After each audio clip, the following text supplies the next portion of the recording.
Hello అందరికీ welcome to my channel Maitri thoughts. అంతా ఎలా ఉన్నారు, బాగున్నారా అండి? ఇది వచ్చి సాటర్డే వ్లాగ్ అనమాట. ఈ మధ్యన సాటర్డే కూడా కొంచెం షూట్ చేస్తున్నాను, అది వ్లాగ్ రూపంలో పోస్ట్ చేస్తున్నాను. సో సాటర్డే అయితే ఎర్లీ మార్నింగ్ 4:10కే లేచేసానమాట. ఎందుకంటే సాటర్డే పూజ చేసుకోవాలి, మళ్ళీ అమ్మ వాళ్ళ ఇంటికి వెళ్ళాలి, రావాలి, ఇంట్లో పనులు.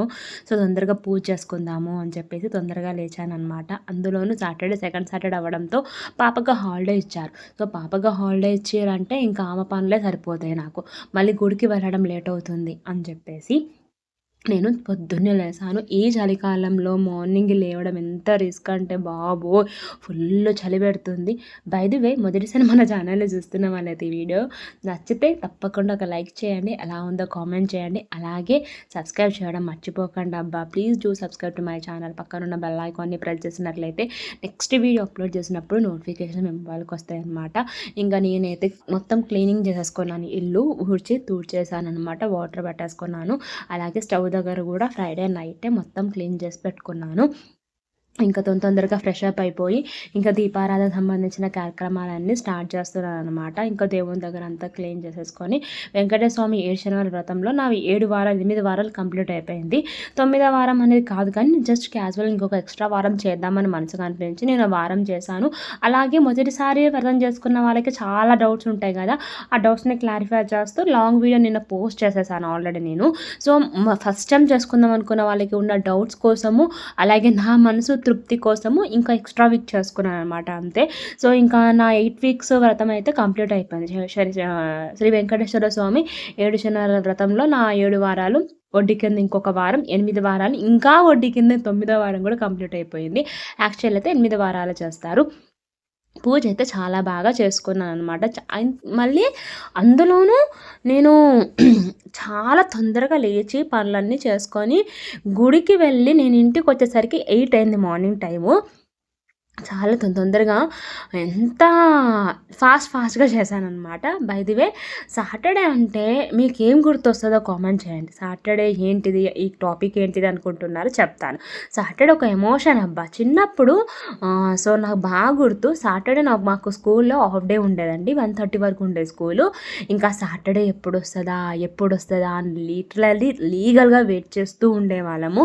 ఎందుకంటే సో మండే టు ఫ్రైడే ఉన్న బిజీ షెడ్యూల్లో సాటర్డే రాగానే మాకు మార్నింగ్ సెక్షన్లో డ్రిల్ పీరియడ్ ఉండేది. మంచిగా గేమ్స్ ఆడిపించేవాళ్ళు, అలాగే ఎక్సర్సైజ్ చేయించేవాళ్ళు. అలాగే హాఫ్ డే కావడంతో ఆ రోజు యూనిఫామ్ కూడా వేరే ఉండేది, full white and shoes pure white కలర్లో ఉండాలి. సో కొంచెం మరకలు ఉన్నా కూడా అమ్మని తిట్టేదాన్ని, నేను మరకలు చేసుకొని వచ్చి అమ్మని క్లీన్ చేయమనేదాన్ని. మంచిగా మమ్మీ వాటిని బ్రష్ చేసి రాసి ఉజాల అనేది అప్పుడు వచ్చేదన్నమాట. ఆ ఉజాల కూడా ఆ షూస్కి, వైట్ డ్రెస్కి, రిబ్బన్స్కి అన్నిటికీ వేసి చక్కగా రెడీ చేసి పంపించేది. అండ్ సాటర్డే వచ్చేసిందంటే, ఇప్పుడు నేను ఫాస్టింగ్ చేస్తున్నా, నాన్ వెజ్ బంద్ చేశాను, కానీ అప్పట్లో సాటర్డే మా స్కూల్ లైఫ్లో ఉన్నప్పుడు ఖచ్చితంగా మేము బేకరీకి వెళ్ళి పఫ్ తినేవాళ్ళము. సో అప్పుడు నాకు గుర్తున్నంత వరకు పఫ్ వచ్చేసి అప్పుడు 5 రూపీస్ ఉండేదండి. ఒక్క 5 రూపీస్ పఫ్ కోసం మేము ఒక 5-6 గ్యాంగ్ ఉండేది, మేము మొత్తం అమ్మాయిలము. సో ఆ బేకరీకి వెళ్ళి 5 రూపీస్ పఫ్ మీద ఒక 50 రూపీస్ దాకా సాస్, కెచప్ బాటిల్స్ ఉంటుంది కదా, అది మంచిగా దట్టంగా వేసుకొని ఒక్కొక్క బైట్లో మంచిగా తినేవాళ్ళం అనమాట. అలాగే సాటర్డే వచ్చిందంటే అలా బేకరీకి వెళ్ళాలి, హాఫ్ డేని స్కూల్లో ఎంజాయ్ చేయాలి, ఆ తర్వాత ఇంటికి రావాలి. ఇంటికి వచ్చినాక మా ఫస్ట్ ఫ్లోర్లో ఖాళీగా ఉండేది. సో మంచిగా మా 5-6 గ్యాంగ్ అంతా కూడా పావులాట. ఇప్పుడు పిల్లలకి పావులాట పావులు అంటే మీనింగ్ తెలియదేమో, కానీ 1980 అండ్ 90 జనరేషన్కి తెలుస్తుంది. చిన్న చిన్న గిన్నెలు, బొమ్మలు అవన్నీ మంచిగా పెట్టుకొని మీ ఇల్లు మీది, మా ఇల్లు మాది అని చెప్పేసి కొన్ని పంచుకొని ఒక 3 రూపీస్ అనుకుంటా, ఐ థింక్ నాకు గుర్తుకున్నంత వరకు పాపడాల ప్యాకెట్ ఒకటి దొరికేది, బిస్కెట్ ప్యాకెట్, చెకోడీలు, బఠానీలు, ఇవన్నీ మన బడ్జెట్లోనే అందరు 2 రూపీస్ వేసుకోవాలి ఖచ్చితంగా. అలా వేసేసుకొని అవన్నీ కొనుక్కొని తెచ్చుకొని పంచుకొని హ్యాపీగా ఈవినింగ్ అమ్మ తిట్టి అరిచేదాకా 5:30 to 6:30 వరకు లిటరల్లీ ఆడుకునేవాళ్ళం అనమాట. అవన్నీ అలా ఆడుకోవడం కోసము సండే నుంచి ఫ్రైడే దాకా ఎదురు చూసేవాళ్ళం. సాటర్డే ఎప్పుడు వస్తుందా, ఈ యాక్టివిటీస్ అన్నీ ఎప్పుడు చేయాలా అనిపించేది. అలా సాటర్డే ఒక ఎమోషన్. ఆ తర్వాత ఇంకా టీనేజ్, అలాగే ఇంజనీరింగ్. అలా నేను ఇంజనీరింగ్ చేశాను. ఇంజనీరింగ్ వచ్చేసరికి సాటర్డే సాటర్డే అంటే మేము బంక్ కొట్టేవాళ్ళమండి. బంక్ అంటే ఎక్కడికి వెళ్ళకపోయేది నాకు తెలిసి. సాటర్డే మా క్లాస్ రూమ్‌కి తాళం ఉండేది. ఎవరిది వాళ్ళు ఎక్కడెక్కడికో వెళ్ళేది. కానీ మేము మట్టుకు ఎంచక్కా ఇంట్లో ఉండి రెస్ట్ తీసుకునేవాళ్ళం. సో అలా సాటర్డే నాకు ఒక ఎమోషన్. సో అలా పూజ అయితే సాటర్డే పూజ వెంకటేశ్వర వ్రతం పూజ చేసేసుకున్నాను. అండ్ సాటర్డే చాలా స్పెషల్స్ చేశాను నేను ఇంట్లో. వడ చేశాను. మినపప్పు పిండిలో కొంచెం బియ్యపిండి, పొడి బియ్యపిండి వేసుకున్నట్లయితే మంచిగా క్రిస్పీగా లోపల ఫ్లఫీగా ఆయిల్ ఎక్కువ పీల్చకుండా వస్తాయి వడలో. అదొక టిప్ అండి.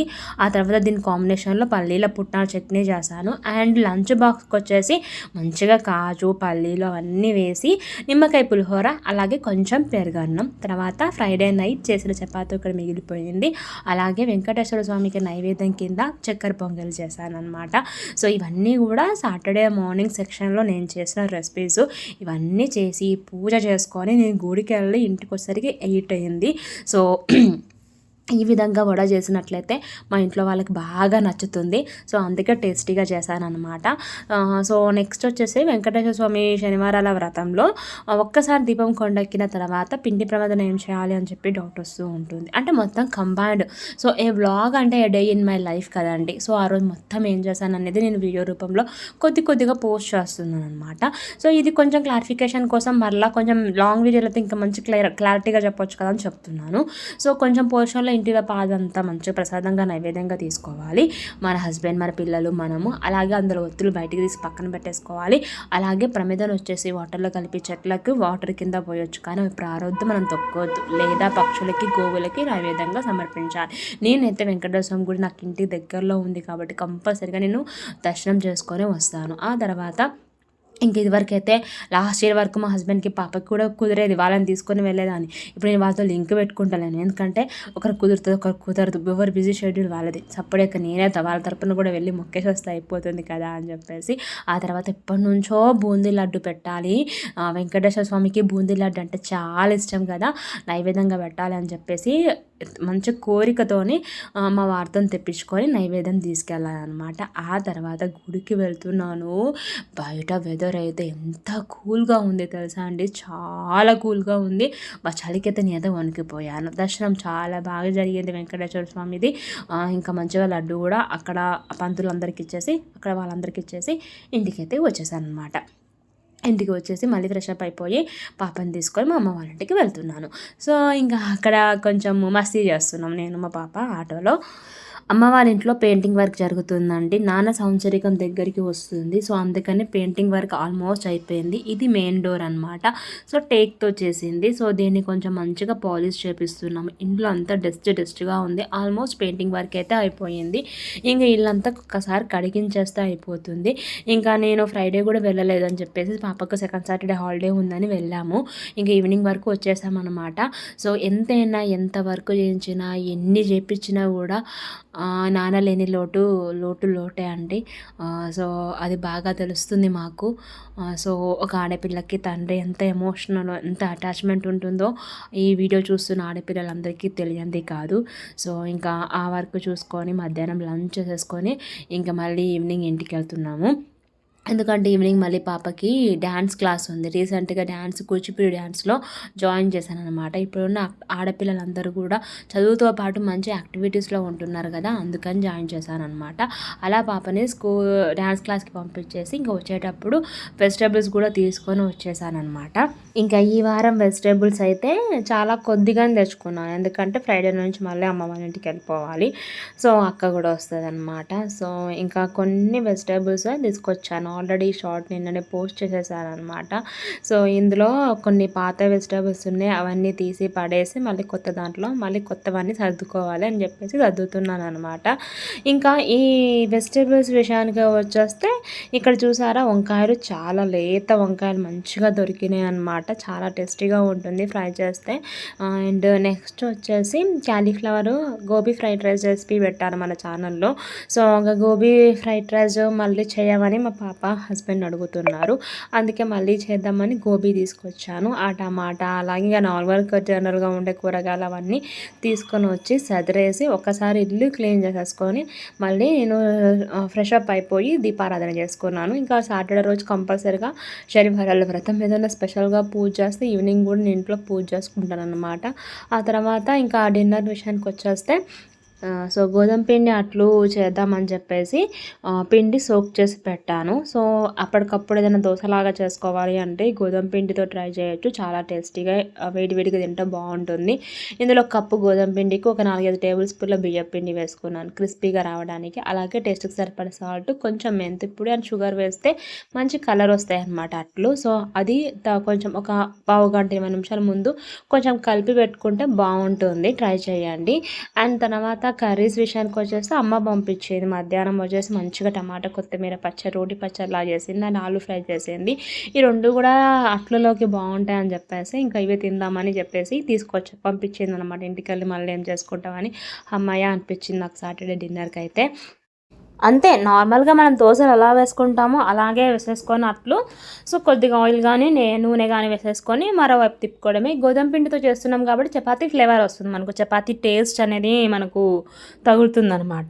సో అప్పటికప్పుడు ఏమైనా బ్రేక్ఫాస్ట్ డిన్నర్లోకి చేసుకోవాలంటే ఇది బాగుంటుంది. అండ్ ఇంకొక పిచ్చి పని సాటర్డే రోజు నేను ఏం చేస్తానంటే, సో మార్నింగ్ సెక్షన్లో పాలు బయట పెడతారనమాట బ్యాగ్లో. నేను మర్చిపోయాను. మార్నింగ్ నుంచి నాకు ఏదో కొడుతుంది, ఏదో మర్చిపోయా అని. సో మార్నింగ్లో నేను పూజ బిజీలో ఉండి గుడికి వెళ్ళి మర్చిపోయాను. అమ్మ వాళ్ళ ఇంటికి వెళ్ళాను, వచ్చాను, నైట్ గుర్తొచ్చింది. అప్పుడు తీసి వంట చేసేటప్పుడు కాగబెట్టాను. సో కొంచెం నేను సేమ్యాను స్వీట్ చేసుకుంటున్నాను కదా, పాలు తక్కువైనాయి. ప్యాకెట్ తీద్దాం ఫ్రిడ్జ్లో అని చెప్పి తీసేసరికి ప్యాకెట్ పాలు లేవు. అయ్యా మర్చిపోయినా, బయట బాస్కెట్లో అలానే ఉండిపోయినాయి అని చెప్పి అప్పటికప్పుడు తీసి కాగబెడుతున్నాను అనమాట. కాగబెడుతుంటే ఆశ్చర్యం థింగ్ ఏంటంటే బయట పెట్టినా కూడా పగలలేదు. సో మరి అవి అంతా మందు వేసి పాలల్లో పెడుతున్నారా, లేకపోతే వాతావరణం చల్లగా ఉండడం వల్ల పాలు పగలలేదా అర్థం కాలేదు. 2 ప్యాకెట్స్ వేయించుకుంటాము. ఒక ప్యాకెట్ కాగబెట్టాను, మంచిగానే ఉన్నాయి. సేమియాలు వేసాను, తిన్నాను, బాగానే ఉన్నా నేను ఇప్పటికైతే మీతో చెప్తున్నాను. అండ్ నెక్స్ట్ ప్యాకెట్ మళ్ళీ నేను సండే కూడా కాగబెట్టానండి, అది కూడా మంచిగానే ఉంది. అంటే ఫ్రిడ్జ్లో పెట్టాను సాటర్డే నైట్ అంతా. సో ఆశ్చర్యం ఏంటంటే జస్ట్ పాలు కొంచెం బయట పెడితే పగులుతాయి కదా, కాగని పాలు అయితే మరీ పగలలేదు, గాలి తాగలేదు, వాటికి ఎలా ఉన్నాయో అర్థం కాలేదన్నమాట. సో ఎనీవే సో అలా అయిందనమాట. నైట్ సాటర్డే డిన్నర్లోకి అలా ఫినిష్ చేసేసి ఇంకా లాస్ట్ ఫినిషింగ్ వీడియో అనమాట. ఇంకా చలికాలం కదా, ఖచ్చితంగా మనం బాడీ కేరింగ్ తీసుకోవాలి. మేమైతే ఖచ్చితంగా బాడీ లోషన్ పెట్టుకోవాల్సింది, ఎవరైనా సరే, మేమనే కాదు ఎవరైనా. చాలా పగులుతుంది, నాకైతే మరీ ఘోరంగా పగులుతుంది అనమాట నాకు ఈ సీజన్లో. And night skin care routine వచ్చేసి గుడ్ వైబ్స్ నైట్ క్రీమ్ పెడుతున్నాను, మంచిగానే అనిపిస్తుంది. అండ్ పింపుల్ క్రీమ్, ఆ తర్వాత లిప్ బామ్. దీంతోనైతే వీడియో ఎండ్ చేసేస్తున్నాను. బిగ్ బాస్ సీజన్ 8 రేపు వచ్చే ఫైనల్, అంటే సండే రోజు ఫైనలే కదా. సో చూడాలన్నమాట. సో ఇంకా ఇది ఇక్కడితో ఈ వీడియో అయితే సాటర్డే వ్లాగ్ ఏం చేస్తున్నా, a day in my life, Saturdays and emotional ఏ విధంగానూ మీతో షేర్ చేశాను. అండ్ బిఫోర్ మ్యారేజ్ సాటర్డే ఎప్పుడు వస్తుందా ఇలా ఎంజాయ్ చేద్దామని చూశాను. ఆఫ్టర్ మ్యారేజ్ సాటర్డే వచ్చిందంటే ఇక నైటే అన్ని పనులు చేసుకోవాలి, సండే లేట్గా లేవాలి, నాన్ వెజ్ తెచ్చుకొని తినాలి, అదనమాట. After marriage before marriage Saturday ఎలా చేంజెస్ వచ్చాయో అనమాట. సో ఇదండి వీడియో నచ్చితే లైక్ చేయండి, నా ఛానల్ సబ్స్క్రైబ్ చేసి నన్ను ఎంకరేజ్ చేయండి, నా ఛానల్ని ఎంకరేజ్ చేయండి. మీ యొక్క సబ్స్క్రిప్షన్ నాకు చాలా important. Please take care for winter season. Thank you, bye.